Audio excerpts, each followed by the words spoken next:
See him a beast when he hear that sound like yeah, beat on the beat when he hear that sound like woo. Yeah, bitch on the champ only need one round like yeah, me, I'm a G-Ring. Making his long-awaited return at UFC Vegas 67 on January 14th, the one, the only Jimmy the Brick Flick. Jimmy, my man, how you doing? Hey, man, I'm doing good. Relaxing after finishing up training. About a week and a half out, man. I'm excited. Yeah, man, week and a half out. Might be a week out by the time I post it. But, holidays just done. Your first fight back since 2020. What's your energy like? Dude, it is exciting. It's everything I've wanted again, So I've got a lot more time to train this time, and my schedule's a lot easier to manage everything, and it's been great. I'm excited to be back, and not a lot of fans, but I'm gonna have some fans, so I'm excited about that. I haven't had fans since February of 2020. And you just mean at the fights, right? Yeah. My last three fights have been without fans, so. And even though it's going to be in the Apex Center, you're still bringing a crowd? I'll have some people celebrating after. Them Apex tickets prices are outrageous. So I told people, I was like, really, unless you got the money, do not pay $1,700 for a ticket. Like, we'll celebrate after. So That's crazy, man. But hey, nonetheless, there's still going to be, I don't know, 50 to 100 people in there, and it'll be nice to fight in front of a crowd for the first time in a few years. And as I mentioned, haven't fought since 2020. In short, what the hell you been up to for 3 years, man?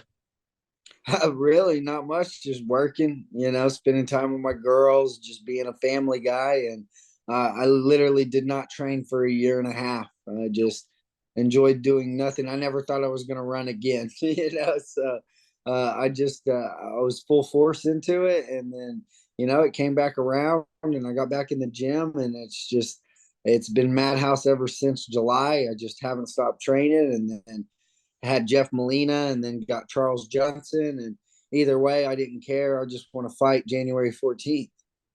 Love it, dude. Love it. And I mean, with the time off, with the retirement, the unretirement, did that affect your contract at all? I think after this fight, you were supposed to have 2 fights left.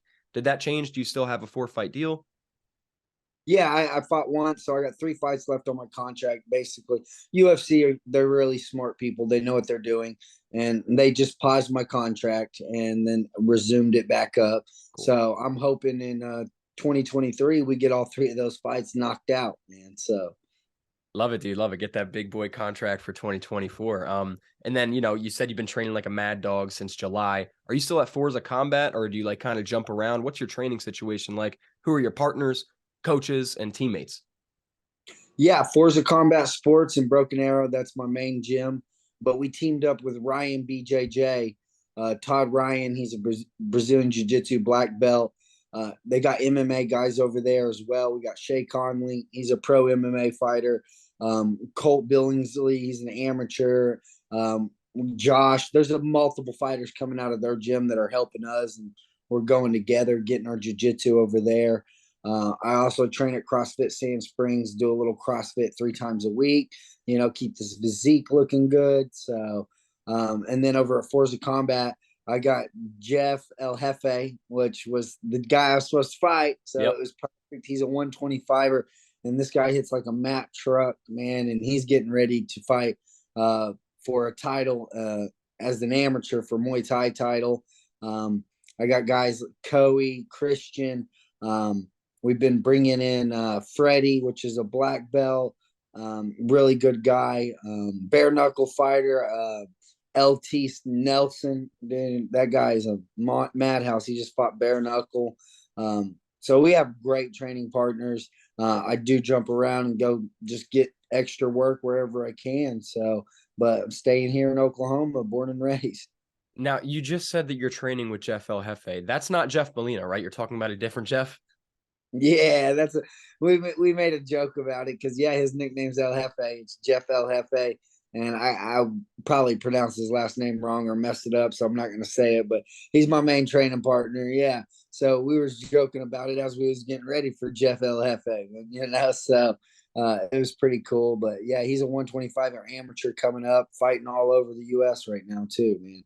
We'll just tell him to stay out of gambling issues, and he'll be good to go. Because your first opponent, Jeff Molina, suspended for, I'm not going to, I don't know, just the Krause affiliation, I assume. That switch up in the camp, I don't remember exactly when Charles Johnson accepted the fight, but I know it's short notice. Did that throw a curveball on anything, or just business as usual in the gym? No, I mean, it was 6 weeks notice, so not too short notice. And then he just fought in like November, so it's a quick turnaround for him. And for some reason, I just thought it was going to be Charles anyway. So, especially when Charles said he wants to be active. He's a former LFA champ. He brings a different style, that's for sure, than Jeff. But I'm excited to just be back in the octagon, back to fighting in the UFC. And I just want to go out there and perform the way I know I can perform and get this W and see what's 2023's got in store for me. Yes, sir. Starts with Charles Johnson, January 14th. What are your thoughts on Charles as an opponent? Have you ever met him before? I'm sure you watched some tape on the guy. Oh yeah, I've watched him fight. I've seen him coming up. I've followed him for a long time. I think he had a harder road to get to the UFC like I did, and the guy's never been finished, so he's durable. He's only got 3 losses. All 3 losses are by decision to high caliber opponents, and I'm excited to test myself against him. I've never fought anybody kind of like Charles. He's got a different style. I like it, and I'm excited, and I think he brings a lot to the table, and I want to see if I can finish him. I want to see if you can finish him too, because I absolutely love this matchup, especially stylistically. Some might call it the classic striker versus grappler situation. How do you feel about the matchup stylistically? Stylistically, I don't think people really know how good my stand-up is, and Nate Smith, I looked the best I think I ever did when I fought Nate Smith, and I looked real good. I looked clean. The Durden fight, I came out kind of slow, but I protected myself really well, because he threw big shots. But I didn't really get to let loose. So I really have good stand up. I might have to use it in this fight, but I'm a Brazilian Jiu-Jitsu black belt. I got 14 wins by submission out of my 16. I mean, I want to see how good they are on the ground. That's, we always know that's going to happen, but if I can't get it to the ground, we're going to have to find out how good my stand-up is, how good his stand-up is. And it's going to be a great matchup. I think he thinks the matchup's well. I think it's well. And we're in the UFC. I mean, I ain't getting no easy matchups. I mean, they're all going to be hard. Don't matter if they're ranked, they're unranked, they're new to the UFC, they're not. So I'm ready to be back, and got moved down to like the second fight of the night. Was kind of disappointed about that because at first it looked like I was going to be the main card opener. But either way, I'm excited to be back in the Apex, and I'm 2-0 there, looking to go 3-0. I mean, you might be early on the card, but you will be the first men, because I believe the curtain jerker is women. So you'll be the first men to fight in the UFC in all of 2023. And that's a pretty cool chip to hold, right? There we go. I like that. There we go. There you go. Started off with a bang, brother, because, 2020, you had that crazy flying triangle. It was personally my submission of the year over Cody Durden. It was freaking awesome. And then, like you said, against Nate Smith, you also showcased your striking. So full martial artist, 100% out of you. Anywhere the fight goes, you're comfortable, but obviously you're looking to drown him and get that subby-dubby. Do you have a prediction outcome for the fight? My prediction's always a finish. Doesn't matter how. But like I said, if you're a betting man, you're going to bet submission all day.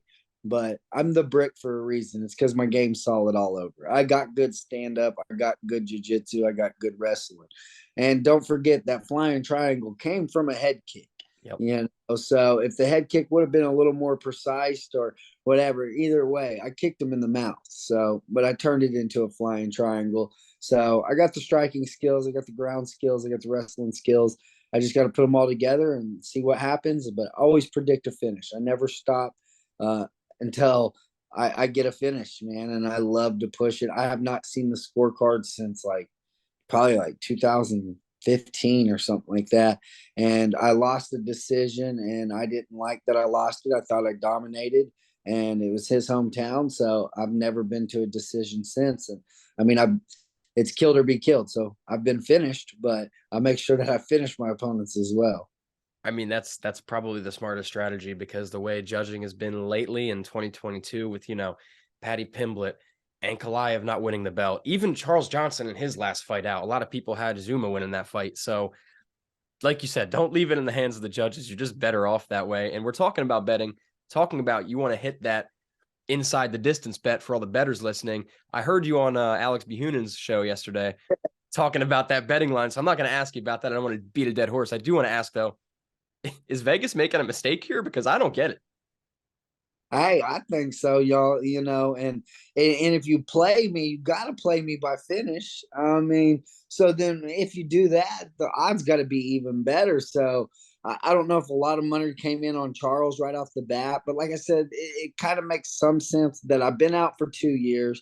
I usually do get finished, or I finish my opponent, which my opponent's never been finished, and he's very active and he's got good striking. And I feel like people haven't seen my striking to the capability that I have with my striking. So, but that big of an underdog was outrageous, unless hundreds of thousands of dollars came in on Charles when he was a small favorite. Then I don't know how it works. All I know is I don't bet on myself, but I do put out flick picks. So if you follow me, I'll put out flick picks for the fight card. I try to put some locks on there. I'm not saying I'm a lock, but I mean, I'm a lock, baby. Let's go. So flick picks, just safe to say, you're picking Jimmy the Brick Flick over Charles Johnson? Oh, yeah. I know. I'm just messing with you, man, obviously. You say it again? Always. Love it, dude. So, you get the dub. You beat Charles Johnson. 1-0 in 2023, 2-0 in the UFC, 3-0 in the Apex Center. What's next? When do you want to fight again? I know you said you want to get 2 more in 2023. Any names? Anyone you'd like to throw down with? Oh, yeah, but I got to put that performance out. It all depends on the performance, on the names that you can call for. That's the way I got an understanding. If I go out there and I have to grind out a tough decision, obviously I'm not going to catapult up like I want to. I go out there and I show, who I am, pull off something amazing again. I can probably call for whoever I want. So I want to perform, but yes, there's a lot of names on my list, and but I want them all. I want all the smoke. There's undefeated fighters. There's Albazi. There's Tim Elliott. There's Roy Val, another former LFA champ. I mean, there's so many guys. Matt Schnell. I mean, the list goes on at flyweight. There's so many matchups to be made, and I just got to go make a statement January 14th.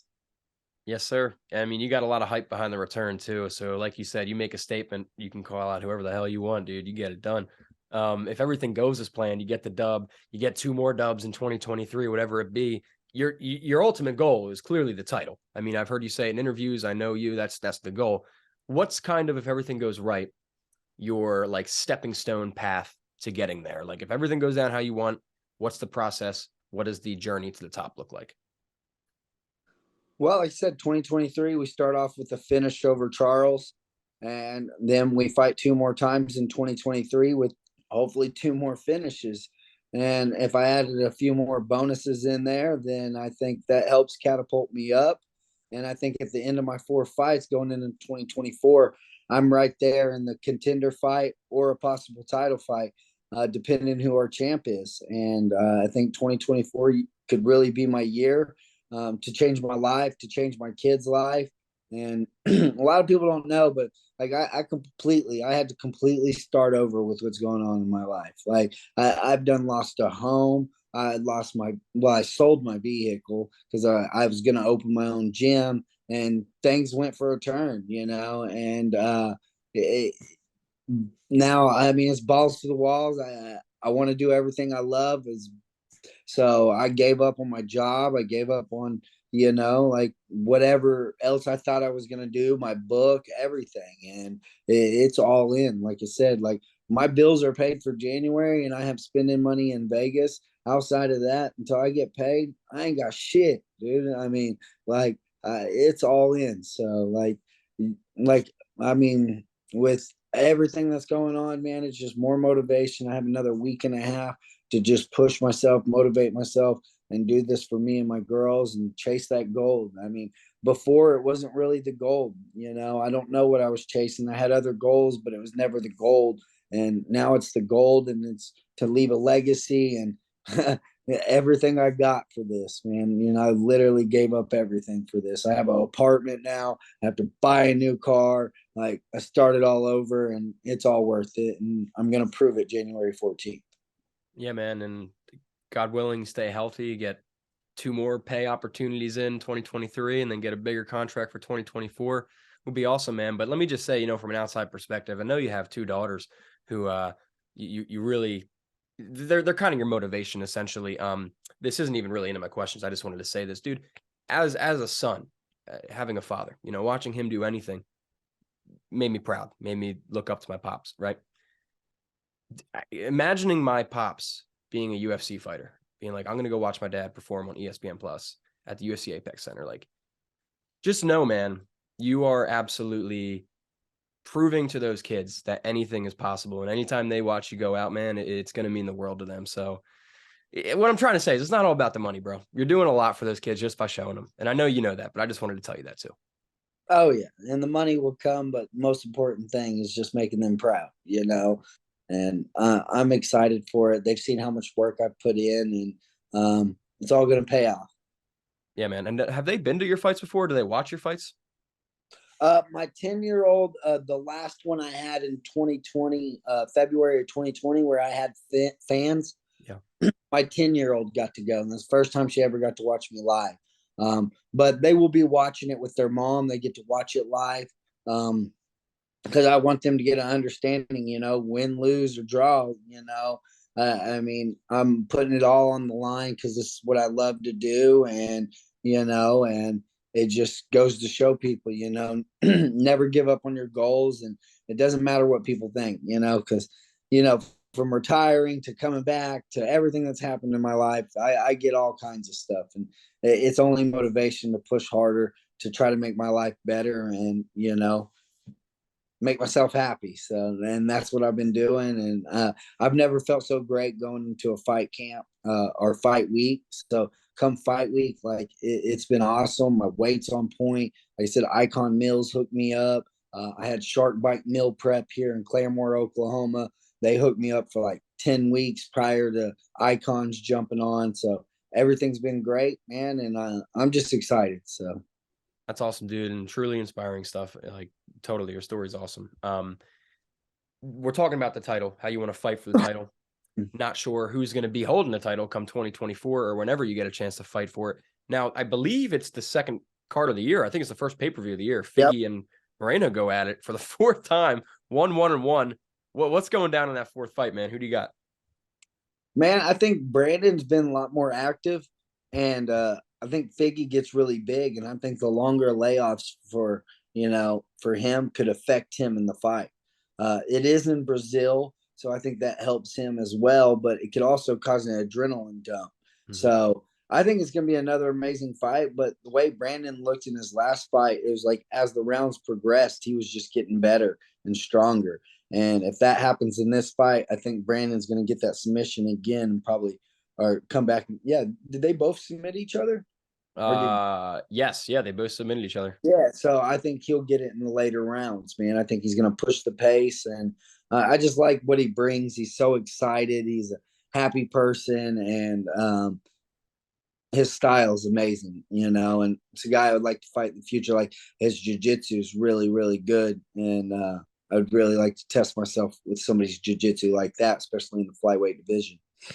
Oh, man, that'd be a great fight. And I do have to stand corrected. Figgy beat him by decision, not submission.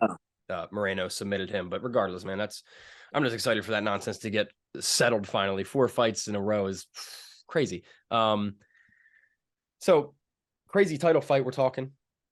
Kind of been a crazy week in MMA. I'm not going to get into everything. I don't want to have to put you on the spot, but there's been some domestic violence. There's been a murder. There's been some scandal investigations into betting. And now today, I don't know if you saw the news, but Jake Paul signs to the PFL. What the hell do you think about that? Dude, I mean, the guy is smart, man. I don't know. Like, no matter what you do, you cannot get on social media without seeing something about Jake Paul. So, and everybody's wanting to fight him already. I mean, I think what he offered Diaz was smart, but I don't know if that's going to happen. That's way too much money, I think, to have him box and do MMA. I think the company's going to go broke. So, for real. And I don't know. I mean, I think if they do it smart and they can match them with bums, Yeah. So, and obviously you'll probably want to give him stand up guys, that are not that good, why he doesn't get a chance of getting taken down and submitted. Yeah. So, but I think it's smart, man. I mean, the dude is a genius, man. And he's like a different kind of Conor McGregor. Yeah. I mean, love him or hate him, you got to respect him a little bit because he's doing well for himself, and it's really all from his big freaking mouth. Jimmy, I have 2 questions left for you here. We've been talking about fighting for 20 minutes now. I'm sure you've been talking about fighting for weeks and months on end. So enough of that. I've been following your career since LFA. I feel like I know you as a fighter, but as a person, I'd love to know a little bit more about you. When you're not fighting, when you're not training, when you're not in the octagon, what are you doing? Do you have like hobbies, interests? How do you spend your free time?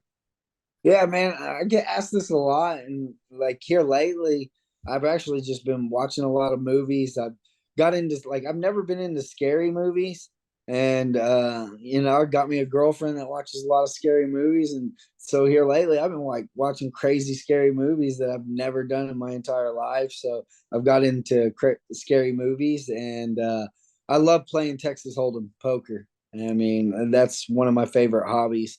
I have a poker table. I have events here at my house, when I'm not training, and watch UFC fights and play poker with my friends, and I go to the casino sometimes and play, here in Oklahoma. Casinos are big. I'll be playing down there in Vegas as well. So, but I like Texas Hold'em, hanging out, watching movies.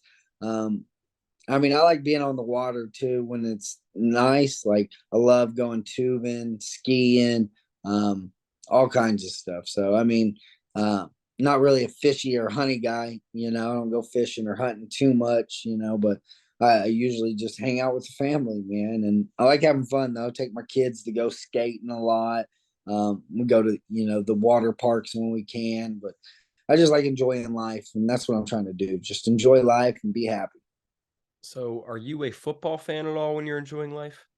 Oh yeah, Dallas Cowboys. Oh, Yeah, dude, come on, man.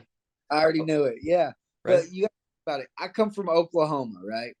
Oh, so you're really mad right now, huh? I'm So, Philly, man. Come on. but I'm from Oklahoma, so I live not too far from Dallas. All right, so coming up from Oklahoma, you don't have a lot of options, and I had 2 older brothers, and they were Dallas fans, so kind of didn't have a choice. That's just what happened. But yeah, so I'm a Dallas fan. So Sorry to hear, brother. Sorry to hear. yeah. I'm just messing with you. We'll see each other again in the playoffs. So Oh yeah. see you there, bro. Another thing you got going on that I've seen is you have a documentary coming out about you. You want to tell me a little bit about that? Yeah, so what happened is when I retired, I was going to write this book. It was going to Yeah. have a storytell ending and everything like that. And then I had this documentary that I started where I was explaining why I was doing this book and where I came from and all that. I've talked to kids at high schools, and he's came and recorded me and training, all kinds of stuff. And then now I live a couple blocks from my childhood home and where I grew up, and we were not like a small town, but we're not a very big town. The biggest thing to come out of Sand Springs is Dayton Fix and me. So these kids, they need some more people to look up to, and that's what my documentary is about.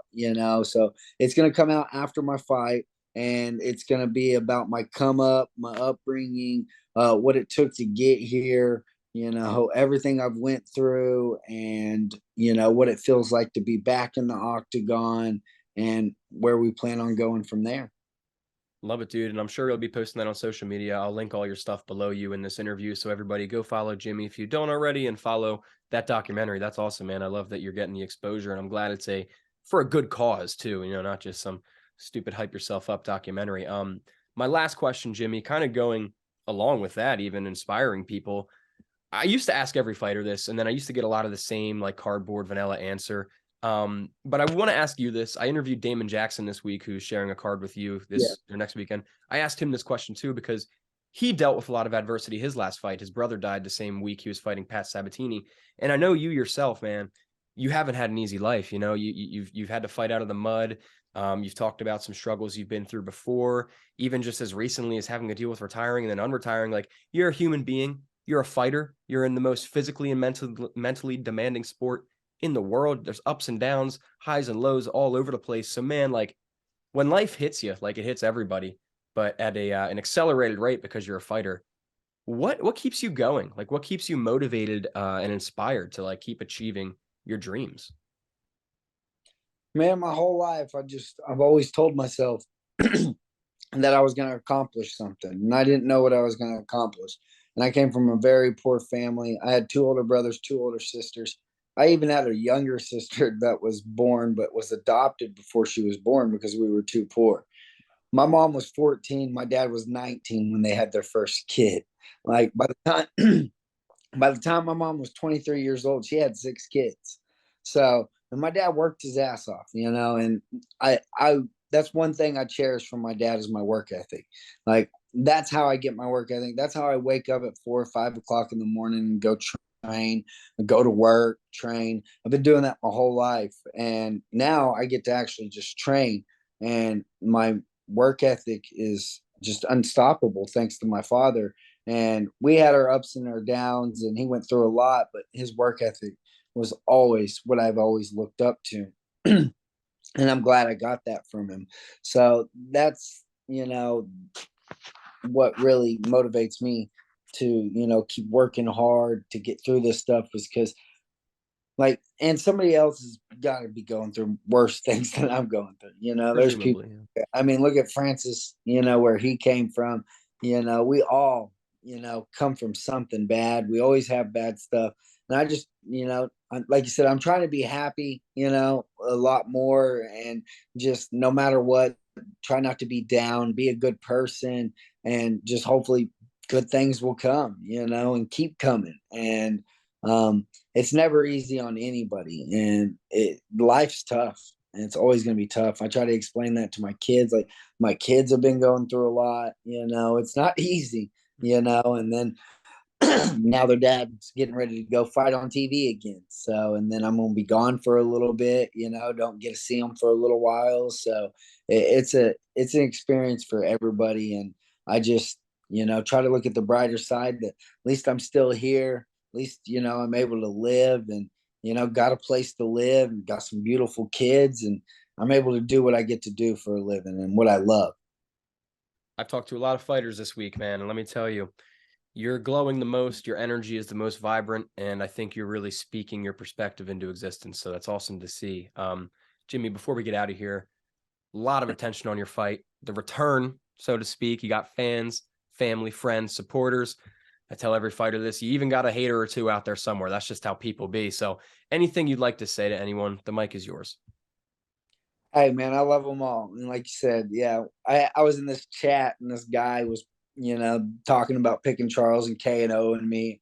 And everybody's like, that's disrespectful. I was like, hey, as long as he's watching January 14th, I don't care. Like, it don't bother me none. Are you watching the fight? Well, all right, then I'm going to keep getting paid. All right. So that's the way I see it. We got to have that, and if we don't have that in the sport, then if Charles don't have fans and I don't have fans, and we don't have people that buy shirts, like, how are we going to get there? That's the whole point. We got supporters. So whether you hate me or you love me, as long as you're tuning in, that's all I care about. January 14th, ESPN Plus. Charles Johnson going to take that to Jimmy the Brick Flick. Jimmy, my man, thank you so much for your time, dude. I've been looking forward to this one for a while.